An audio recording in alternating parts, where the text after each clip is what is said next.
एक शहर में एक भिखारी रेलवे स्टेशन के आसपास ही रहता था। वो अपनी जीविका भीख मांगकर चलाता था। वह भीख मांगते हुए अक्सर एक प्लेटफॉर्म से दूसरे प्लेटफॉर्म पर आता जाता रहता था। एक बार भिखारी ने प्लेटफॉर्म पर एक बहुत ही अमीर व्यक्ति को देखा जो एक बिजनेसमैन था। भिखारी ने सोचा कि इस व्यापारी से मांगने पर जरूर व्यापारी कुछ बड़ा देगा। ये सोचकर वह भिखारी उस व्यक्ति के पास गया और भीख मांगने लगा। उस व्यक्ति ने उस भिखारी से कहा, मैं तुम्हें क्यों भीख दूं? तुम मुझे भीख के बदले में क्या दोगे? वो भिखारी बोला, मैं भला किसी को क्या दे सकता हूँ, मैं तो खुद ही भीख मांगकर अपना गुजारा करता हूँ। वो व्यापारी व्यक्ति बोला, देखो भाई, मैं एक व्यापारी हूँ और मैं लेन देन में विश्वास रखता हूँ। तुम्हारे पास कुछ भी नहीं है मुझे देने के लिए, इसलिए तुम यहाँ से चले जाओ। वो भिखारी उस व्यापारी की ये बात सुनकर वहां से चला जाता है। उस व्यापारी की ये बात उस भिखारी के दिल पर लग गई और वह मन ही मन सोचने लगा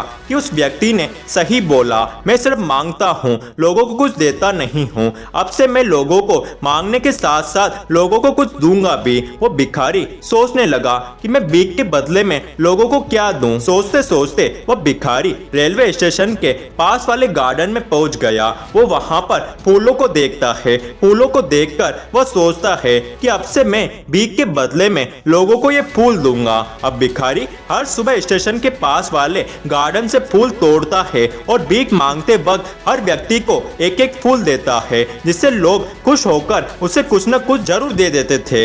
एक दिन प्लेटफॉर्म पर भीख मांगते वक्त उसे वही व्यापारी फिर से दिखाई देता है। भिखारी उस व्यक्ति के पास जाता है। जैसे ही भिखारी उस व्यक्ति के पास जाता है तो वो व्यापारी व्यक्ति उसे पहचान लेता है और उससे कहता है, मैंने तुम्हें पहले भी कहा था कि मैं एक व्यापारी हूँ और मैं लेन देन में विश्वास रखता हूँ। तब उस भिखारी ने कहा कि मुझे याद है साहब, इसलिए मैं आज खाली हाथ नहीं आया हूँ, मैं भीख के बदले में आपको देने के लिए कुछ साथ में लाया हूँ। तभी वो व्यापारी व्यक्ति बोलता है, फिर तो मैं तुमको जरूर भीख दूंगा। वो व्यापारी व्यक्ति उसे कुछ पैसे देता है। इसके बदले में वो भिखारी उस व्यापारी व्यक्ति को एक फूल देता है। फूलों को देखकर वो व्यापारी व्यक्ति बोलता है कि तुम अब भिखारी नहीं रहे, तुम अब एक बिजनेसमैन बन चुके हो। ऐसा कहकर वो व्यापारी व्यक्ति वहां से चला जाता है। उस व्यापारी के जाने के बाद वो भिखारी सोचता है कि उस व्यापारी व्यक्ति ने मुझे बिजनेसमैन क्यों कहा। फिर उस भिखारी को याद आता है कि जब मैं पहली बार उस व्यापारी व्यक्ति से मिला था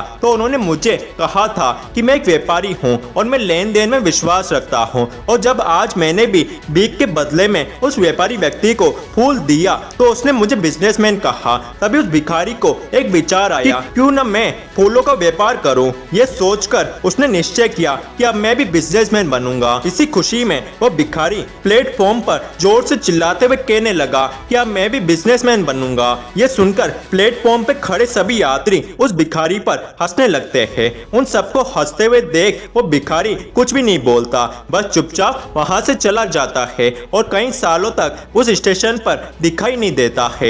एक दिन उसी स्टेशन पर वो व्यापारी खड़ा होता है। तभी पीछे से एक व्यक्ति आता है जिसने सूट बूट पहना होता है और आते ही उस व्यापारी से कहता है, क्या आपने मुझे पहचाना? तो वो व्यापारी व्यक्ति देखते ही बोलता है, नहीं, आज हम पहली बार मिले हैं। ये सुनकर उस सूट बूट वाले व्यक्ति ने कहा, नहीं सर, आज हम तीसरी बार मिल रहे हैं। तभी वो व्यापारी व्यक्ति बोलता है, नहीं जनाब, तीसरी बार नहीं, हम आज पहली बार मिले हैं। तब वो सूट बूट वाला व्यक्ति उस व्यापारी व्यक्ति को याद दिलाने की कोशिश करता है कि सर, आज हम पहली बार नहीं, तीसरी बार मिले हैं। सर, पहली बार मैंने आपसे इसी प्लेटफॉर्म पर भीख मांगी थी तो आपने मुझे भगा दिया था, और दूसरी बार आपने मुझे भीख दी थी और उस भीख के बदले में मैंने आपको एक फूल दिया था। तब उस व्यापारी व्यक्ति को याद आता है कि ये वही भिखारी है जो मुझसे भीख मांगा करता था। वो व्यापारी व्यक्ति मन में सोचता है कि ये व्यक्ति तो भीख मांगता था, पर आज ऐसा कैसे बन गया। तब भिखारी उस व्यक्ति से बोलता है,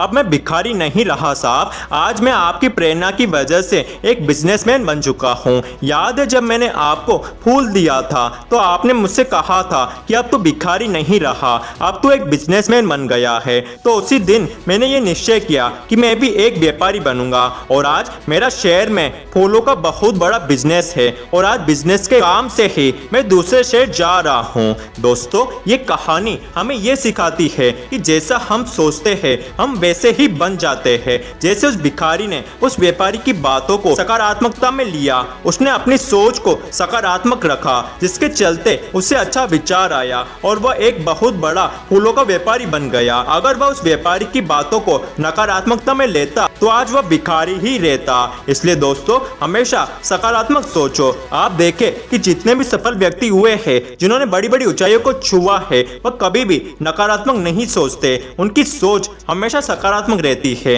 उन्हें अपने ऊपर पूरा भरोसा होता है। वो जो भी काम करते हैं वो उनमें सफल होते हैं। इसलिए दोस्तों आप भी नकारात्मक न सोचे, अपनी सोच को हमेशा सकारात्मक रखें। परिस्थितियां चाहे कैसी भी आ जाए आप हमेशा सकारात्मक सोचे। दोस्तों अगर आपने कोई सपना देखा है, आप कुछ बनना चाहते हैं और उस सपने को पाने के लिए आप दिन रात खूब मेहनत भी करते हैं, लेकिन मेहनत करने के बाद भी आपको कोई परिणाम नहीं मिल रहा है, तो उस समय आप धैर्य रखें और शांति से सोचें कि क्या कोई गलती तो नहीं हो गई है मुझसे या कुछ छूट तो नहीं रहा है मुझसे, और साथ ही साथ अपने काम करने के तरीके को बदले और लगातार मेहनत करते जाए, प्रयास करते जाए, कोशिश करते जाए, घबराए नहीं। आपको एक ना एक दिन उसका अच्छा रिजल्ट जरूर मिलेगा। बस अपनी सोच को हमेशा सकारात्मक रखें, अच्छा सोचे और खूब मेहनत करें और साथ ही साथ धैर्य भी रखें। दोस्तों सकारात्मक सोच और मेहनत के साथ साथ धैर्य बहुत जरूरी है, तभी आप सफलता को प्राप्त कर पाओगे और बड़ी से बड़ी ऊंचाइयों को छू पाओगे।